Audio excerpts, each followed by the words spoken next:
Hey, welcome back everyone. It is now March 11th of 2022, and ever since the very end of The Mandalorian Season 2, The Bad Batch, and of course the Book of Boba Fett, a lot of Star Wars fans around the entire globe have truly been looking forward to TV shows such as the Obi-Wan Kenobi TV show starring both Hayden Christensen and Ewan McGregor.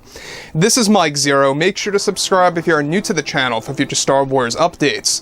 Also, by the way guys, I am on Twitter at Mike01 if you guys want to go ahead and give me a follow on there. I do make sure to post a couple of entertaining things from time to time and really interact with you guys further. So the big deal right now, what's been happening is that yes, just a couple of days ago, we finally got the Obi-Wan Kenobi teaser trailer, and it really unveiled a lot of different aspects of it. We got our first glimpse of the Grand Inquisitor, of other characters such as Owen Lars thrown in there as well. We got our first look at a 10-year-old version of Luke Skywalker on Tatooine. I mean, the teaser, you know, even though it was very short, because yes, it's a teaser, I gotta say, the way that they packed so much stuff in there, it felt longer than it was, which was a minute and change. Now, when we look beyond everything of the Obi-Wan Kenobi TV show, we have a lot of other Star Wars shows on the horizon, such as the Ahsoka Tano TV series. We also have another TV show that's currently in the works that's going to expand off of the Ahsoka show. We'll actually talk about that a little bit later.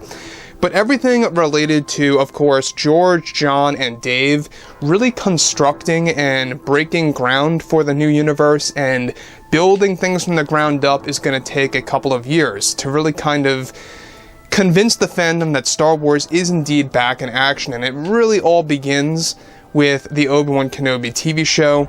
You know, I know that the Book of Boba Fett was a bit of a speed bump, but this show is very movie material. It has a higher budget, and I believe it's going to mark itself down as the most successful Star Wars show to date.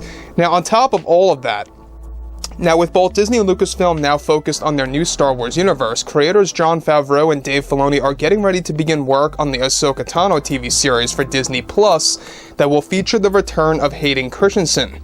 Now, it's described, however, that currently Disney CEO Bob Chapek has been getting involved in the most recent issues over at Lucasfilm, involving actress Gina Carano. One of the main and problematic things happening at Lucasfilm involves many employees that are sided with Kathleen Kennedy that are calling for Gina Carano to not get rehired for The Mandalorian Season 4. This is also said to involve some employees that will be working on Mando Season 4 that refuse to work on set or even associate themselves with the TV series featuring Gina Carano that they worked on. Now, let me just stop right there for 1 second. Now, obviously, this is Lucasfilm being very stubborn, you know, not the entire company, but a good portion of the company being very stubborn with Gina Carano and how John and Dave are bringing her back into the Mandoverse in 2023. I'll never understand why people like Freddie Prinze Jr. or others out there that are very much like him just feel the need to laugh about Gina Carano and really kind of just not even associate themselves with her over the most petty reasons. But I digress. Now, further, alright, it's currently something that Kathleen Kennedy is trying to end and prevent from happening by not allowing Gina to return. Kathleen Kennedy and many of her supporters are calling for Gina Carano to be recast by a completely different actress for future Mando episodes and new Star Wars shows in the pipeline.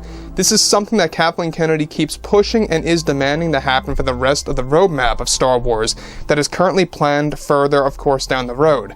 Now, both Jon Favreau and Dave Filoni had to get involved in this situation, trying to calm down the entire scenario, and that something, of course, is happening at Lucasfilm, as Lucasfilm employees are very upset that John and Dave are even pursuing Gina's return for The Mandalorian Season 4, where, of course, her role in the series is already storyboarded into the show before a script has even been established. So, the point here that I think a lot of fans need to be aware of is the fact that we have John and Dave really kind of pushing for this to actually, you know, be the real deal, and it really is happening. It's progressing, it's moving ahead and forward. Things are looking great. The Disney board members are very excited about this, but there's a lot of Lucasfilm employees that are not, and they're causing a lot of problems behind the scenes. They're causing a big divide about the entire issue. Now, when you look at everything related to Lucasfilm as a company, I always said this in, the past, and I'm sure that you guys have heard me say this, but Lucasfilm, at many times, they really act like students in middle school or even high school at that. Just very childish. They don't act like adults, it seems like. Very, very stubborn, very stuck up, and I don't know. It just comes off as very childish. That's the best way I could really put it.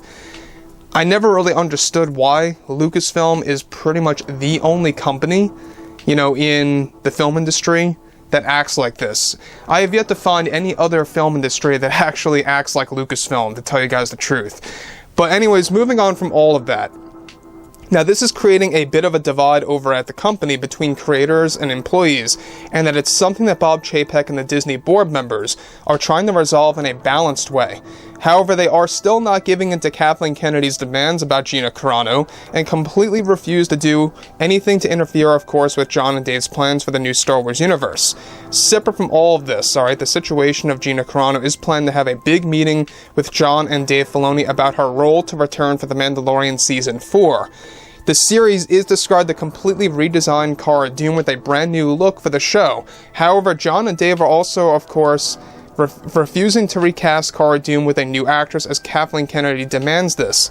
Jon and Dave are going to make sure that this does not happen in any situation at all, where Kathleen Kennedy has been pushing for actress Julia Stiles to portray Cara Dune in the new Mando episodes, as this was Disney's original idea and intention in the first place before Jon and Dave initiated the Gina Carano rehired plan for the entire Mandoverse. Now, Disney is also looking into bringing back the Cara Dune merchandise to store shelves by 2023 in order to make the fans happy again, and also to make the character even more popular for new Star Wars fans. Now, the thing about Mando Season 4, what's going to be really special of what they're really pushing for Gina Carano, is that they want to actually have a lot of Cara Dune scenes mixed together with scenes that involve characters like Ahsoka, Luke, Din Djarin, and even Grogu again. And that to me sounds very special, the fact that they are aiming for Mando Season 4 to be like this ensemble cast, where it's almost like grouping all the characters together, trying to figure out what to do, and then maybe like a group of 2 or 3 characters in multiple groups goes on their separate ways and really kind of tries to figure things out. That's what they're going to be doing with The Mandalorian Season 4. It's going to act like that. And that, to me, I think is a very interesting format.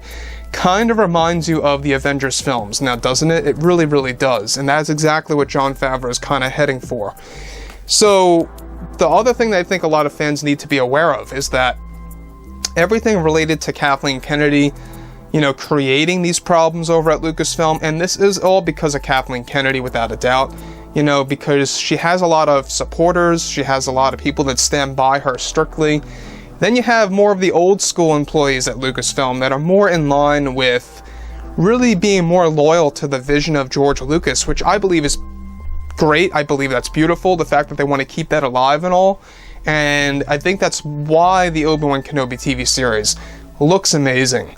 And I know that some skeptics out there will say, well, you know, the trailer, you look at the Last Jedi trailer and look how that turned out to be. Yes, I get that. I understand that. But there's something about the Kenobi series where you just know that this is going to be very special. Deborah Chow is a hardcore fan. She's very close with Jon and Dave, in case you guys didn't know. And it just makes a lot of sense that this is going to turn out to be probably, if not better than Revenge of the Sith. So, anyways, guys, you know, drop a comment below. Let me know about all of this in the comments, and if you guys did enjoy the content for today, make sure to drop a thumbs up on this video to support the channel. I thank you all so very much for the kind support, and I'll catch you guys next time.